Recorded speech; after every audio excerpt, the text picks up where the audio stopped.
boo xalamee mbaa nga xiyaas duniyaak meloom dang ni xalaas.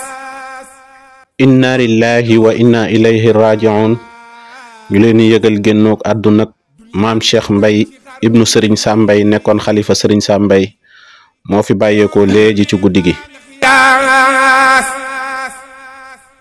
duniyaak meloom dang ni xalaas boo xalamee mbaa nga xiyaas duniyaak meloom dang ni xalaas. inna lillahi wa inna ilayhi raji'un. ñu leen di yëgal génnoog àdduna maam Cheikh Mbaye ibnu Serigne Sam Mbaye nekkoon xalifa Serigne Sam Mbaye moo fi bàyyeekoo léegi ci guddi gi.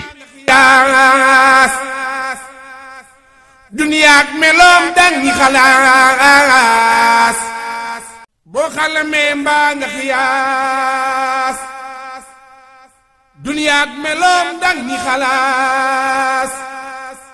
inna lillahi wa inna ilayhi raji'un. ñu leen di yëgal génnoog àdduna maam Cheikh Mbaye ibnu Serigne Sam Mbaye nekkoon xalifa Serigne Sam Mbaye moo fi bàyyeekoo léegi ci guddi gi.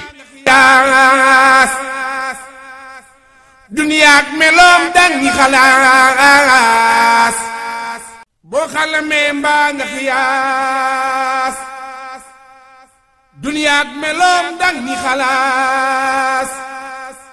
inna lillahi wa inna ilayhi raji'un.